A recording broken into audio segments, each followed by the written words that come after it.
Hey investors, Keaton with KB Mortgages here. I just want to share with you guys a story that happened to me last week. About 9 o'clock on a Saturday, I got a phone call. It was an investor client. They were freaking out and they were in the middle of a flip. It turns out that they were running out of money, their project was running late, and they were underwater in the market, and they were looking for things that they could do to try to solve the problem. The reality is that in their situation, there wasn't really anything they could do. The choices they'd already made had kind of set the course they were on, and there was no backtracking. But this got me to start thinking, and I get these calls relatively often as an investment-focused broker, and I realized that I wanted to create something to share with you guys how professional flippers really operate. So I reached out to one of my clients and friends who's a flipper. His name's Ambrose, and he's a contractor. He runs a full-blown construction company. And we started chatting because I said, hey man, I want to get into things and really share how you operate, what a professional flipper does and what makes them different. So what do you know? He's got a project on the go. He's there. At this point, it's like 7 p.m. on a Thursday, and the project's going to be demoed in the morning. So I grabbed my equipment. I literally drove through Edmonton, got to his place, and we started filming. So I just wanted to share with you guys some of Ambrose's perspective as a professional flipper, someone who does it for a living, and how he operates, some of the lessons he's learned, and what you can do to be successful if you're considering taking a project like that on yourself. Hi, my name is Ambrose with R&B Builds, and this is our latest project, the Wellington. So upon entry into this landing, this top stair will take you into the main floor unit. This will all be walled off, and downstairs will take you into the basement suite. So I'll start you on the main floor here. We had a DIYer, so this property was picked up off market in Wellington through a wholesaler. Tied it up for $255, and we're anticipating spending about $160,000. That's our cost as a contractor to fully renovate this and turn this into a legal secondary suite. What we're doing as part of this project is brand new floors, doors, trim, casing, insulation, drywall. We're redoing it all.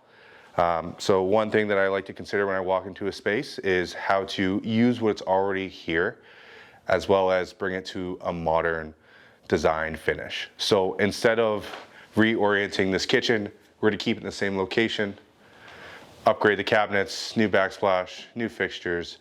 The biggest thing that the space is missing right now is storage. So we're going to be building out some type of pantry just off to the right, as well as putting a nice island here.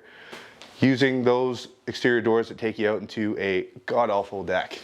We're going to convert this into just a dining room area, nice simple round table. And then a fireplace detail that's really common in a lot of the projects that we do is just going to be on this wall with your nice couch. That way you have a defined living, dining, and meal prepping space. So 3-bed, 1-bath, main floor unit. One thing that we're also adding is laundry. So using what's existing, once again, this little closet, we're going to go with a stackable unit. I know it's hard to imagine, but it will be going in here. Bedrooms, if I had to pick one that was slightly bigger, it'd be that one by about 1.5 feet. We got this one as well. So when preparing for projects like this, you want to have a system in the way that you approach them. So my system for going through projects is very simple, and I encourage people to do the same thing. Have coordination with an engineer if they're so required for your project. Have all your trades in before closing the deal so you have firm pricing, and schedule them accordingly. The good guys are always booked, so make sure you get in there early and set up your job for success. Know what the city, your local municipality wants, and prepare your application in the following way. So we apply for permits before we even close on deals, and we have schedule and timeline already coordinated with all the sub-trades once again before we close. So just some little details that'll help you in your business when you're buying deals. Bathrooms right here. One thing to consider when you're walking these older houses is assume you actually have to redo the plumbing. You're buying something in the 1950s to 1970s, those cast iron pipes are definitely over their lifespan. Typically about 50 to 70 years, depending on what's used. Budget for it, you won't be disappointed. So We anticipate having to do a new sewer line here. We're going to be having a scope take place tomorrow, and they will confirm the details, but we've prepared in the event that that happens. So what due diligence did you do before getting into this project? None.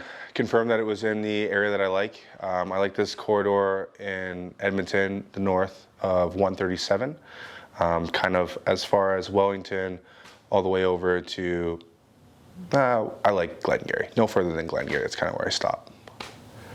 So what advantage do you have that allows you to take on a flip or a rental project comfortably without doing your due diligence? We're a full-service construction company. At the price point that it was at, I was sure that it'd be a profitable endeavor.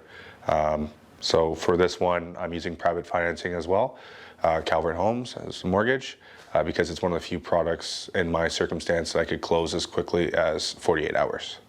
So what's your turnaround on this project from start to finish? I'm expecting 6 months. We may be at 4, however, I just always am conservative at this point, especially with dealing with the city of Edmonton. Depending on how many projects they have on the go, that's how fast your development permit's going to go through. We got lucky in the sense that the market has slightly slowed down, so they were actually able to get our approval within 7 days. I had other clients of mine that have been waiting 3 months for approvals. It's just all up in the air and kind of the luck of draw of when things get processed.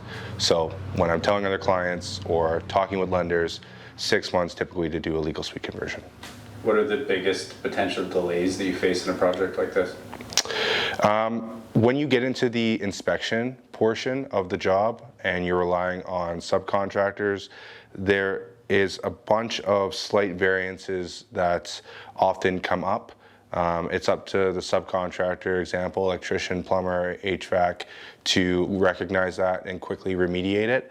When you're not in control of the permit process, so if you're a homeowner and a contractor's responsible for it, if they're not actively following up with the city and rebooking those inspections or talking with the subtrades, it can quickly run away from you. So I'd say being on top of management is the most important thing with these projects.